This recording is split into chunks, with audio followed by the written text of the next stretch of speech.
Do you ever feel like owning a construction business is like spinning 20 plates at a time and you have to focus on all 20 plates at once? Does it feel like getting your projects done is way harder and less profitable than it should be? Maybe every new project that comes along, you're like, this one's going to be different. It's going to be simpler, it's going to be faster, and we're going to make money. But they all end up the same way. What if you didn't have to spin 20 plates at a time in your construction business? What if there were just 3 or 4 specific points in every project that you could focus your energy on that would make your projects smoother, make them more profitable, and would free you up from the day-to-day? Well, you're listening to the Construction Leading Edge podcast from constructionleadingedge.com, where we are all about systematizing your construction business to maximize freedom, impact, and wealth. My name is Todd Dawalt. I'm the founder here and the host. And my team and I have helped over 400 construction companies eliminate chaos, grow their profits, and grow their team. And every one of those clients, we have taught this framework to that I'm going to talk about today. So today we're digging into a question that could change the way you run your projects. The question is, what are the 3 or 4 crucial points in every construction project that make the difference between smooth, profitable execution and chaos and frustration and disappointment? In this episode, you're going to learn a framework that will turn what may feel like the calculus or magic of running a profitable construction business and turn it into a simple process you can follow that's more like addition, maybe 7th grade algebra.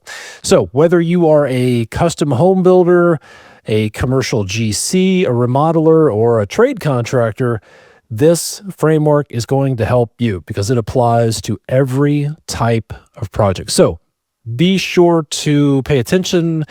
You want to take some notes and be sure to listen all the way through so you can find out how you can get some bonus points and make this framework even more powerful for you.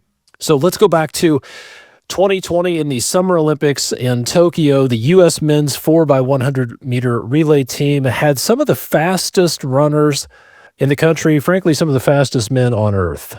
And they still failed to make the final. They didn't even get a shot at a medal because they messed up one specific part of the race. It's not that they weren't fast. Here's how reporters described it. They described the U.S. team as the favored United States, but they were undone by, quote, botched handoffs. One specific botched handoff. And they summed it up this way. Despite the U.S. having world-class sprinters and some of the fastest men on the planet, the team was disqualified on a bad handoff. So here's the thing about relay coaches, track coaches that focus on the 4x100 meter relay or any kind of relay where they're passing a baton. They don't just focus on the running, they treat the handoff like its own event because it is. The handoff, the exchange from one runner to the next, has a very significant effect on the final time. And history has shown that even world-class speed can't overcome a bad handoff. And it's the same way. I've been in construction for about 30 years now. I've managed $300 million worth of projects. I've managed a company that grew up to 50 employees. I've owned my own business. I've been a subcontractor, general contractor, an owner's rep. And what I found is that construction projects are a lot like a relay race. But most builders, contractors, whether it's trade contractor, GC, they focus on, if it was a race, they focus on the running part, the sales phase, and they focus on the estimating phase, and they focus on operations. They focus on building, producing, solving, pushing the job forward, but they don't spend enough time on the handoff between those phases, and that's where most of the chaos starts. So what does that chaos look like? See if any of this sounds familiar to you. Maybe you are saying things like, I am spending too much time putting out fires. Too many problems land in my lap. I'm getting 50, 75, 100 phone calls, texts, and emails a day. People asking me project questions. Maybe you're working more hours than you want to, 50, 60, 70 hours, trying to keep up. Maybe you feel like you're chained to your desk. You can't get out of the day-to-day. If you're like a lot of people, you're saying, this business that I started to have more freedom is now consuming more of my life than it should. It's preventing me from taking a freaking vacation, or preventing me from being present at home with my kids. And maybe you're saying, we are busting our ass. We've got a great team. We're working hard, but we're just not making enough money. And maybe your customers are starting to scrutinize things, and you're getting the sense that they're losing confidence in you. Maybe you say, we have good people, we have good projects, we have good customers. We want to do the right thing, but we just keep making mistakes, keep messing up. And here's where it gets really frustrating. Here are some of the ripple effects of this.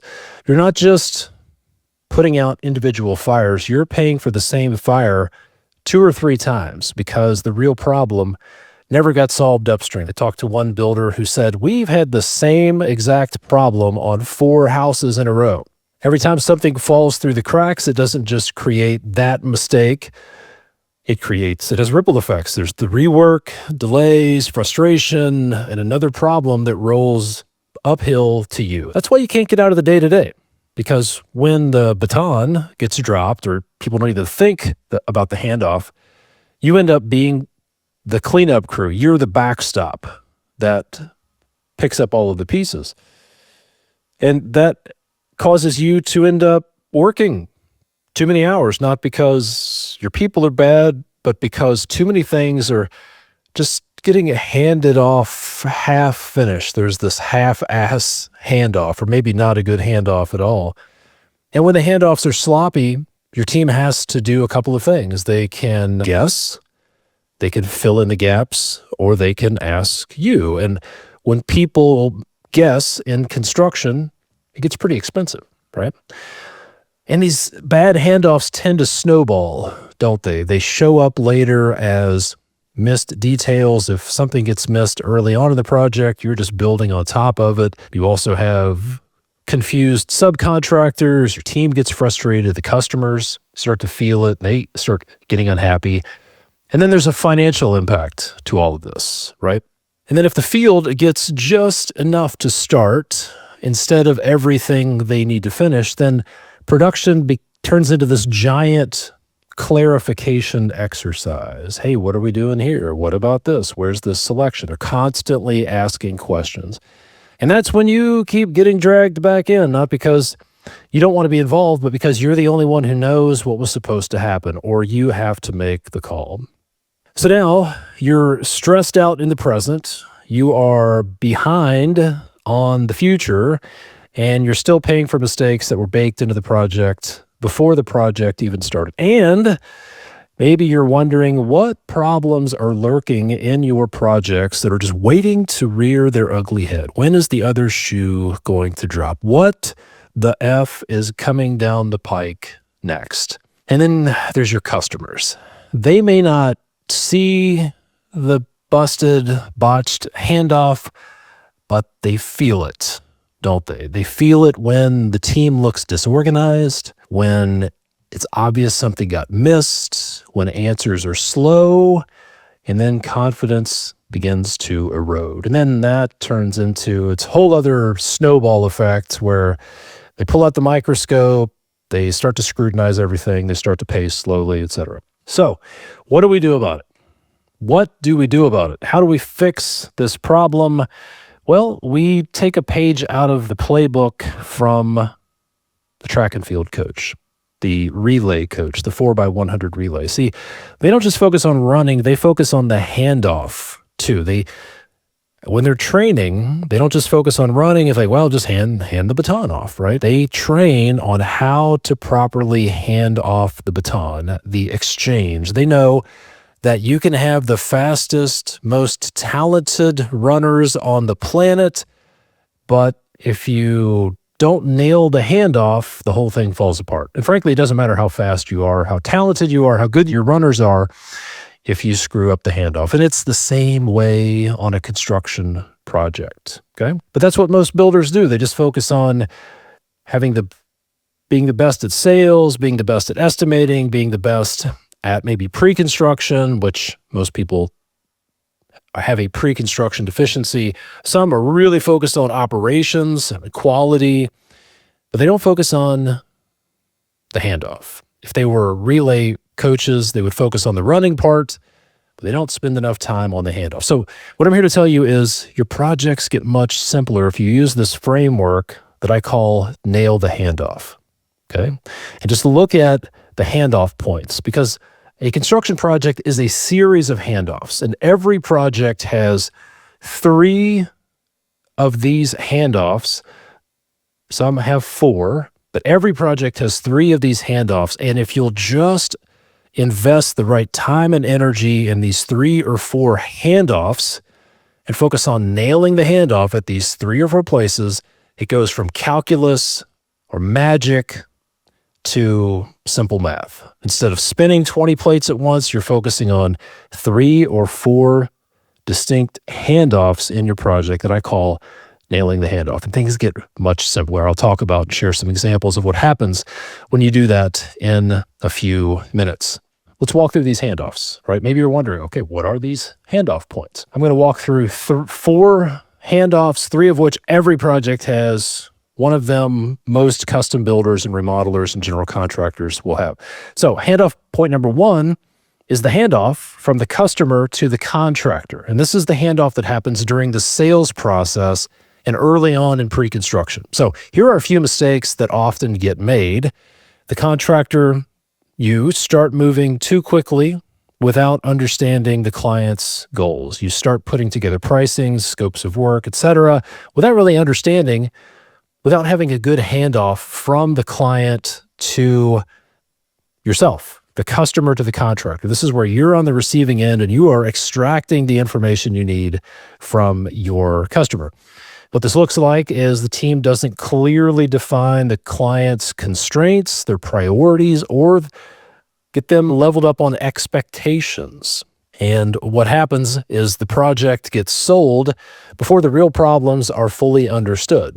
For example, one of my clients several years ago was a remodeling contractor in Louisiana, and he had a client that came to him and said, hey, we are considering remodeling for our home, and we're thinking about remodeling our attic. They had this unfinished attic space that they wanted to put a bedroom and a bathroom and maybe laundry room in the attic.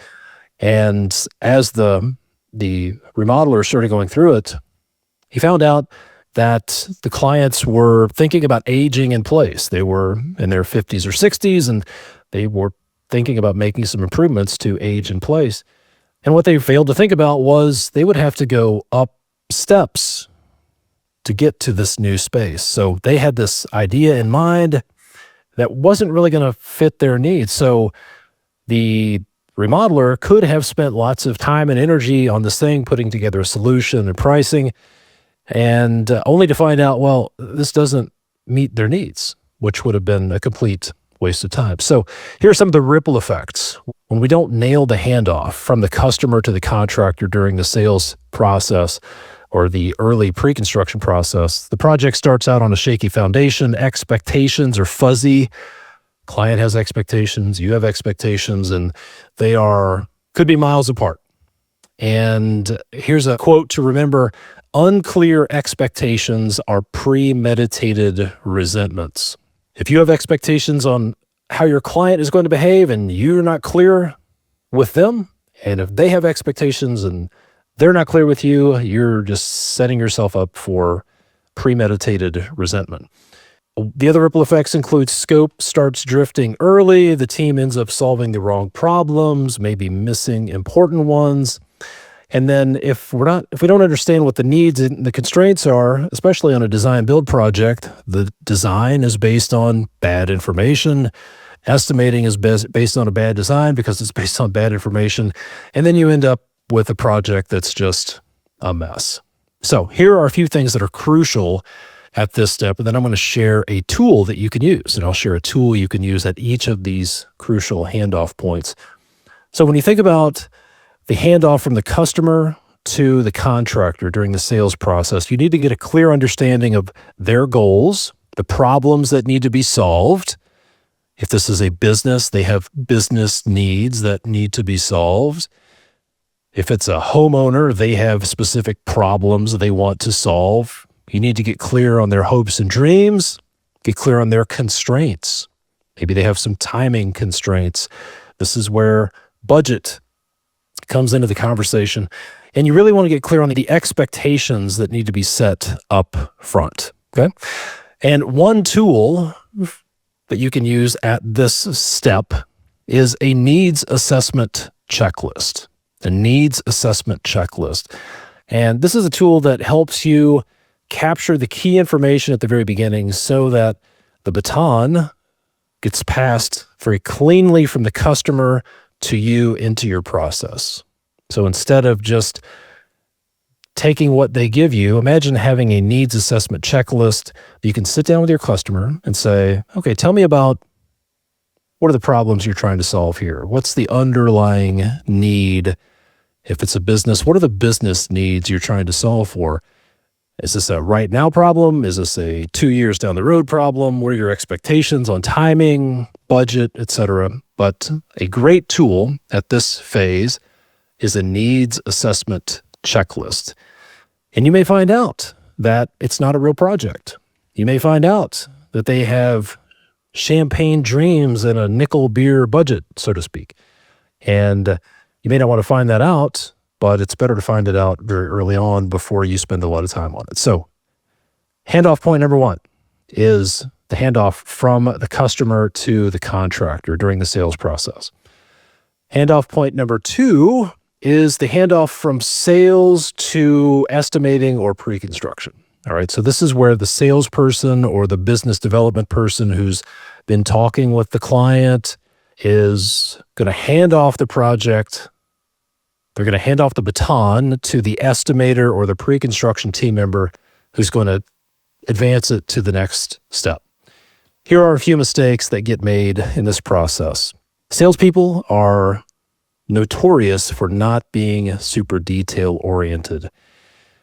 So what happens is the estimator doesn't get all of the information they need. So the salesperson says, hey, this project is ready to estimate, whether it's a commercial project with a bid date or a residential project for a homeowner. It sits on the estimator's desk for a few days. They finally pick it up. They look at it and like, well, I don't have all of these information.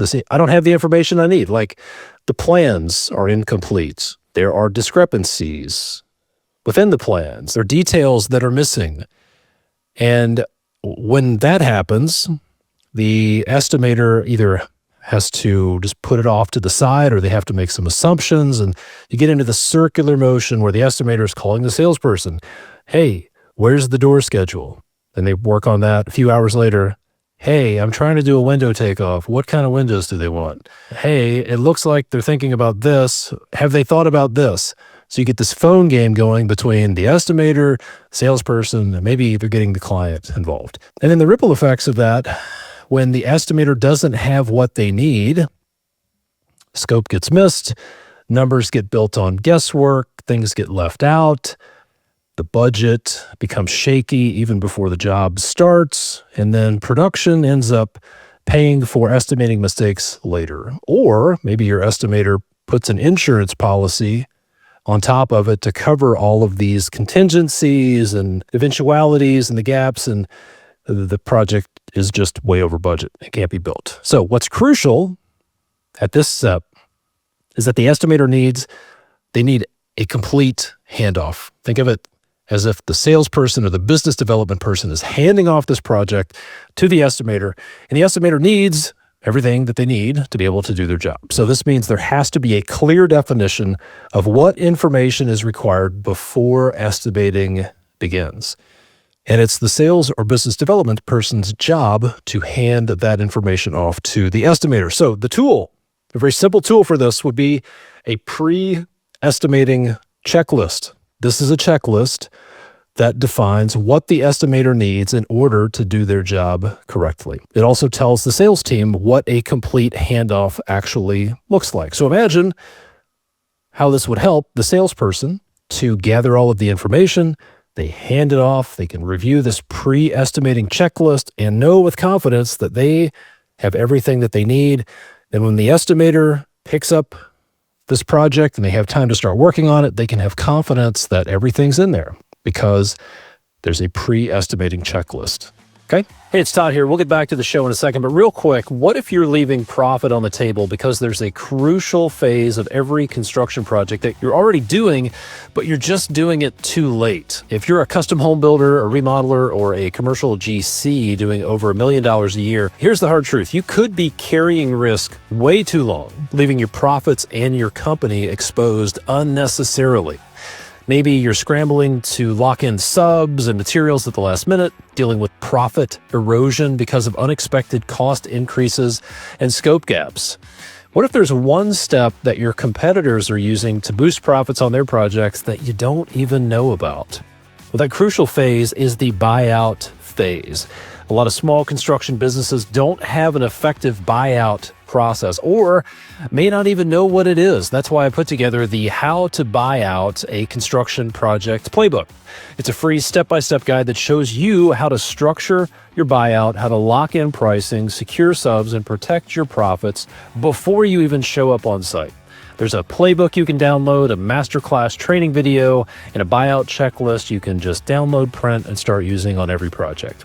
Think about it. Would it be a bad idea to spend a few minutes to download a playbook that could add 3, 5, or 7 points to your bottom line net profit on every project? It's a simple adjustment that you can make in a short amount of time that has a huge impact potentially. So go grab your copy now over at constructionleadingedge.com/buyout. That's constructionleadingedge.com/BUYOUT. Now, let's get back to the episode. Handoff point number 3 is the handoff from the estimator to subs and suppliers. Okay. Handoff point number 3 is when the estimator hands it off to subs and suppliers. This is the bidding phase, when the estimator is sending the project out to get pricing from subs and suppliers. Here are a few mistakes that get made. Let me know if any of these sound familiar. The estimator gets the bid documents and they send them out to the subcontractors without being reviewed first. So they're incomplete. They're missing details. So subs get incomplete or inaccurate documents, so they're kind of in the same boat that the estimator was. They have to ask questions. So then the sub's asking the estimator question, the estimator's asking the sales or business development person, and maybe they're having to go back to the customer. So we have 4 people involved now. And then when after the bid documents have been sent out to all the bidders, if there's a change, you have to send out an addendum. Now you've dropped a rock in the pond, so to speak, and you have to make sure that everybody you've sent bid documents out to has this addendum, this change. Or sometimes bid documents are sent out without any direction and subs are left to their own devices and they just price it however they want. They have to guess what scope they should include. They have to guess about lots of things, so they just price it however they want to. One of the biggest mistakes here is that the contractor does not clearly define the scope. Even if they do have complete bid documents, they don't clearly define the scope of who should price what. So the ripple effects of that mistake, bids come back in and you're comparing apples to oranges. And there's this bid leveling exercise that has to go on that's really complicated. About 6 or 8 months after I graduated from college, I ended up as an estimator for a large commercial general contractor. And I actually thought I was going to get fired because they had taken me out of the field and put me into estimating. Funny story, I was an estimator and I bid on a couple of large commercial projects, and bid day was just crazy because we would send out bid documents to our subs, and these were $5, $6, $8, $10 million projects a long time ago. So they were big projects. And then on bid day, we would get these prices in from all of the trades, and they're all different. And there was this extensive bid leveling that had to go on, lots of phone calls and adding numbers. And it was kind of crazy.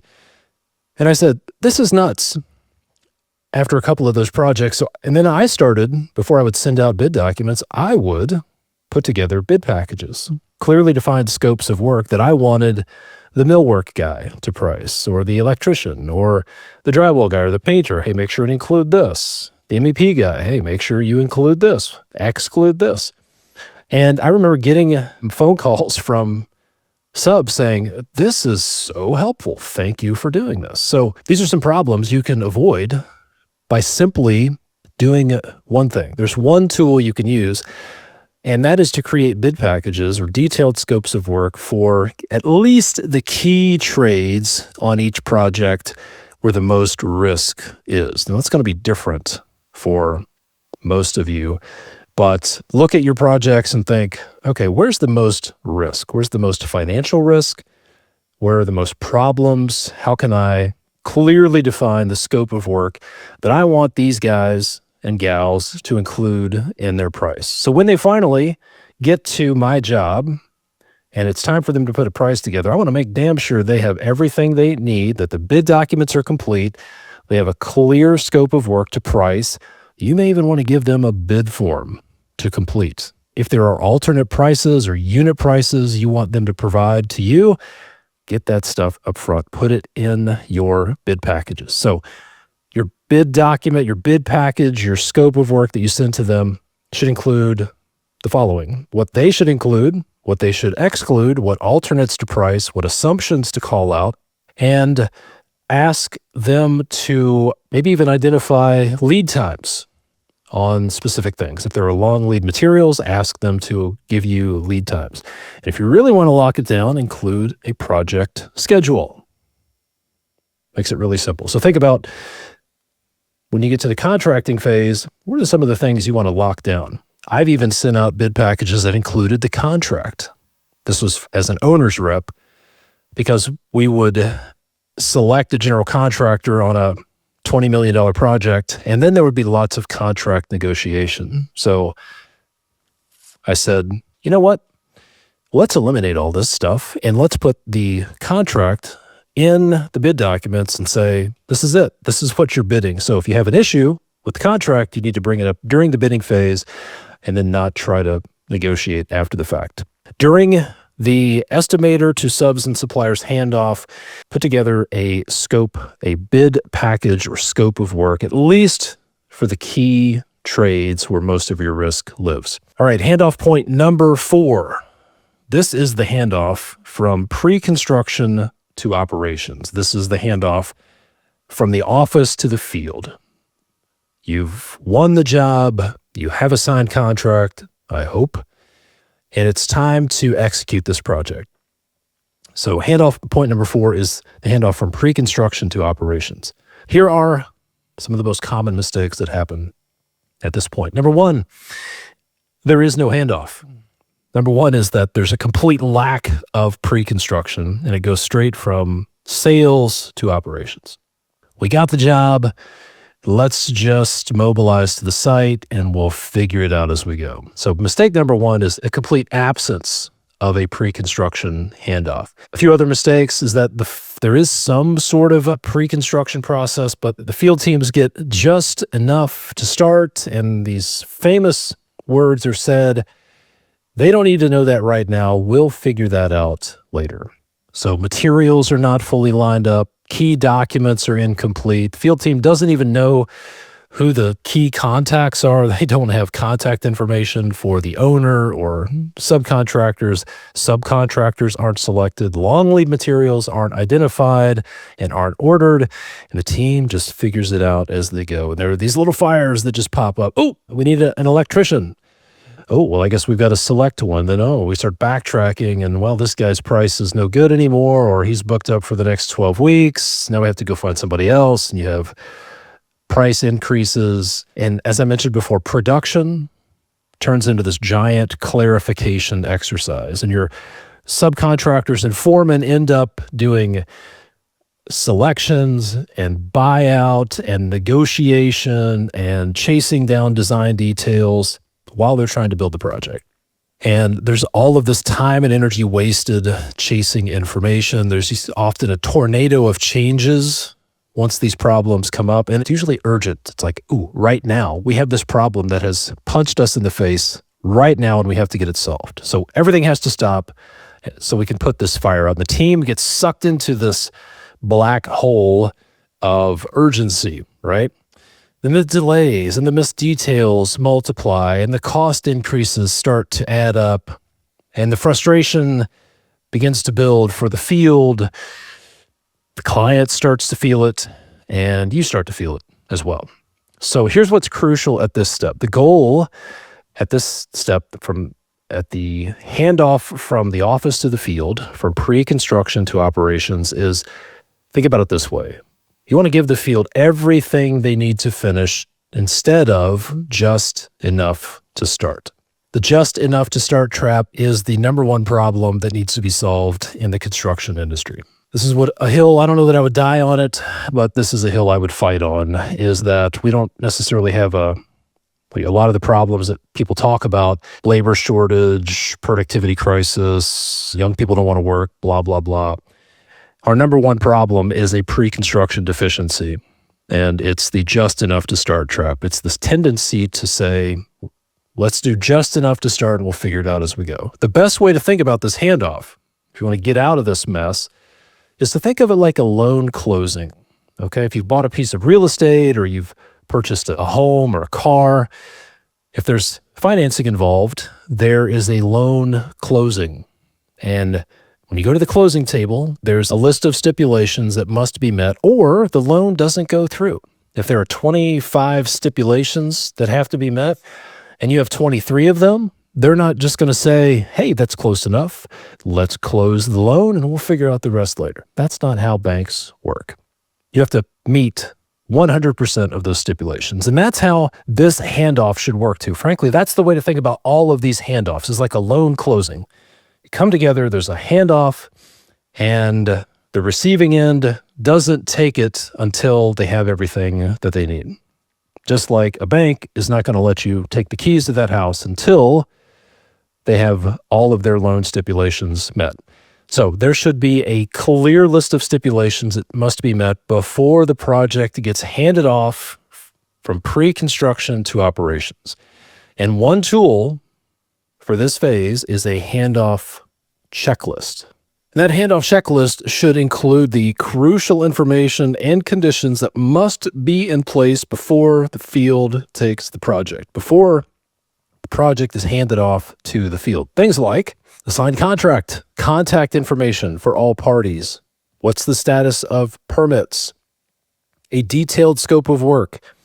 Long lead materials should be at least identified, maybe even ordered. What's the status of the buyout of the project? Ideally, your field team has a stack of purchase orders and subcontract agreements where the project is bought out, and their job is to simply execute the plan. So think about the handoff from the office to the field and think about it like a loan closing where there's a handoff checklist that's where everybody on the team agrees this is what constitutes a project that's ready to hand off to the field. And you actually sit down and review it. The operations team, your operations manager or project manager looking at it, and everybody understands that if they say, look, this item is missing, they're going to push that project back across the table to pre-construction and say, let me know when it's done. That's what a good handoff looks like. So those are the four crucial points. 3 of those points happen in every project. There may not be a needs assessment. There may not be the handoff from the client to the contractor. If you're a public works contractor, you may just go straight into the bidding phase. But if you are a remodeler, a design build contractor, if you're a custom home builder, then those are the 4 crucial handoff points. And if you'll just focus your efforts on nailing those handoffs, things get a lot simpler. Okay. Now, if you want to make this more effective, there are a few bonus moves you can make. If you want to get bonus points to make your handoffs more effective, here are a few things you can do. 3 things. This is specifically for the first 2 are for everybody. The third one would be for remodelers and custom home builders. So number 1 is think right to left. You may be wondering, well, which handoff should I start with? My advice is start with the last one. Start with the handoff from the office to the field, from pre-construction to operations. This is what we do with all of our clients in our Systematize Your Construction Business program. When I've done on-site deep dives with 15 or so companies where I go and spend a couple of days with their team, this is what we focus on. Start with this handoff, get that completely designed, get it dialed in, and then the reason you start with that one is when that one's really dialed in, you start to work from right to left and think, all right, well, this is out at the right side of the page, the handoff from pre-con to operations. Let's move from right to left. What can we do in the third handoff? What can we do in the handoff from our estimator to our subs and suppliers that would make things more effective? And then you may think, well, what are some things we could do in the handoff from sales to estimating that would make it better? And then what can we incorporate into our sales process that would make this thing work smoother? So bonus point number one, if you want bonus points, is work from right to left. Really get your pre-con to operations handoff nailed and dialed in first, and then work from right to left. Number two, if you want to get bonus points, is build this with your team. Build these processes with your team. This is where our clients, the builders, remodelers, commercial GCs, trade contractors, this is where they get the most leverage, where they see the biggest changes. They get their team involved in the development of these processes because people will run through walls to carry out a process they were part of developing, and they'll find every reason your process won't work. Number three, bonus point, if you are a remodeler, custom home builder, maybe even a light commercial GC doing small projects, if you're doing outdoor living, deck builder, pool builder, anything that involves some design and selections, you need to get paid for pre-construction, okay? So if you're a custom builder, remodeler, faux show, you need to stop giving this work away for free. This is the number one thing to change in your business that will revolutionize your business is stop doing free estimates. So a strong pre-construction process is incredibly valuable for you, but it's also incredibly valuable for your clients, and you should get paid for that. So those are a few things you can do for bonus points. So as I mentioned before, most builders, most general contractors, most construction companies, in my experience, and I've been in construction for 30 years now. Most of them, if they were relay runners, they spend most of their energy on the running part. But as I mentioned, relay coaches know that the handoff matters just as much. So if you want your projects to get simpler, smoother, and less chaotic, then you need to start treating the handoff like its own event. And if you want some help with that, if you know you need to get your pre-construction process dialed in and you want a proven system for doing that, the next step is to go schedule a business evaluation call with my team. There's a link in the show notes to do that, or I'll talk about that some more in a minute. Now, I want you to imagine this. Imagine you have these 4 handoffs nailed. You're nailing the handoff at these crucial points. Imagine that your business, the pre-construction is done so well and the handoffs are so clean that the construction side of things actually gets dramatically easier. It's easier. Here's what Andy Culp said back on episode 417 when I asked him about what it did for him to get his pre-construction process dialed in. He said all the information that we're asking, the questions we're asking, all of that, it's gotten so much better that the construction side of things now is almost like it's too easy. The clients are happier, they get a smoother project, a smoother process with less issues. And that's what happens when expectations are clear, when scope is defined, when selections are made, and the team's not guessing their way through the project. On episode 436, when I interviewed John Springstead, he said pre-construction, bar none, is the most important thing he's done. It streamlines everything. John said, having a good pre-construction process completely transformed the way we do work from that time forward. It was like, now we've got something here. And John said the effects didn't just stop at the project level. They show up and had a pretty profound influence on the rest of his business and his life. He said, Now I have a 34-hour work week, where 3 years ago I probably worked 60 hours a week. And from a financial standpoint, he said 3 years ago they did 1.7 million in volume, and now they have 2 less employees and they did 3.1 million in revenue. Those are just a couple of examples of what happens when you nail the handoff. When you focus on construction, it gets easier. Clients get a smoother process. They get a better experience. The business gets more efficient, and you get your time and maybe your sanity back. So that's what can happen when you stop dropping the baton and you really start treating the handoff like its own event. So a lot of builders spend all their time focusing on the running part of the race: sales, estimating, operations. They focus on building, producing, solving problems, driving things forward and grinding. But as we've said over and over, relay coaches know that the handoff matters just as much as the running.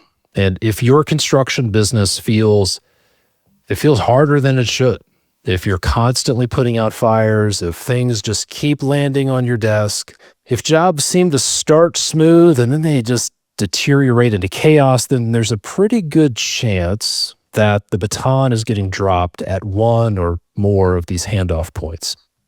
But don't try to fix everything at once. Don't try to spin all 20 plates. Start by looking at your handoffs. Look at where the information's getting lost. Look at where expectations are fuzzy. Look at where people are forced to guess or ask questions. Look at where the field is getting just enough to start instead of everything that they need to finish.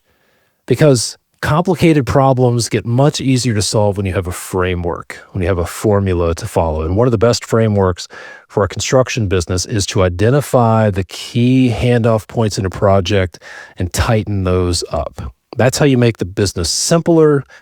That's how you reduce the chaos. That's how the game slows down for you. And that's how you stop being the cleanup crew and you can actually move into that CEO role. Now, before you move on from this episode, I want you to do one thing. If you're listening to this point, I want you to think about your handoff, how well you hand off projects from the office to the field, from pre-construction to operations. I want you to give your handoff a letter grade, A, B, C, D, or F. An A+ handoff means when we hand off a project, every detail is covered. There are very few questions. They have everything they need to finish.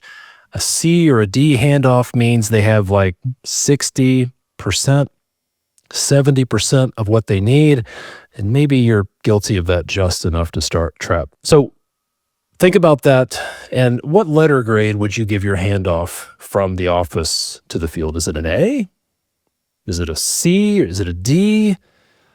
And then ask yourself, think about this. What is that bad handoff costing you? What's it costing you financially in rework, delays, giveaways, costs you have to eat, profit bleeds, in other words? What's it costing you in stress?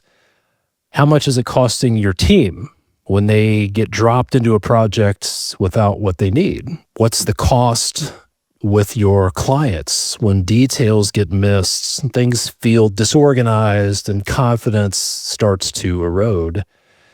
And then here's the real question. If you're thinking about growing your business, what happens if you try to grow your business without fixing this? What happens if you take on bigger projects without solving the handoff problem? What if you try to scale up, if you want to increase revenue 25%, 50%, or maybe you want to double? What happens? What might break first if you try to fix this? If you try to grow, do you get more profit, more freedom, or do you just get sucked right back into more firefighting? Do you just get bigger messes, bigger mistakes? Do you get more stress and more things rolling back in your lap? And that's the danger. I've seen a lot of people try to scale their business without fixing this just enough to start trap, and the problems grow exponentially. So if you don't solve this now, growth is not going to fix it. Don't think we just need more work, we need to hire more people, we need to take on more projects, because bigger projects won't fix it, more revenue won't fix it, more sales won't fix it. Those things will just amplify the problems. They will just throw gasoline on that fire. So if you know your handoffs are weak, If you know you lack a pre-construction process, if you know things are falling through the cracks, if you know too many things keep falling back on you, if you know you can't grow this thing until you make some changes, then don't just listen to this episode and move on. Don't just nod your head and say, yeah, we should do something about that. Yeah, we have a C or a D handoff grade, and then don't just do that and move on. Do something about it. Take some action. There's help available. You can either DIY the solution or you can find a proven system. We have a proven system, and if you want to talk to us about our proven system for helping you get out of this and get you to a point where you're nailing the handoffs, the first step would be to book a business evaluation call with my team. So the link to book that call is in the show notes or the description for this episode, or you can go to constructionleadingedge.com/apply, APPLY. That's constructionleadingedge.com/apply. We'll get on a 30 to 45 minute call. We'll help you identify where the baton is getting dropped, what it's really costing you, the hidden profit may be in your business and how much hidden profit there may be, and then ultimately what you need to do to fix it before it costs you even more. We've helped hundreds of construction business owners nail the handoff, and every one of them, every person you've heard on the podcast, every person I mentioned in this episode, every person we've helped, they took the same first step. They scheduled a business evaluation call. So if that's you, take action, go to the link in the show notes and book your free business evaluation call. It's not for everybody. There are some qualifications. Or you can go to constructionleadingedge.com/apply. Thanks for listening. If you got some value out of this podcast episode, do me a favor, leave a rating, a review. It helps get the word out, and it means a lot to me. I hope this helps. See you next time.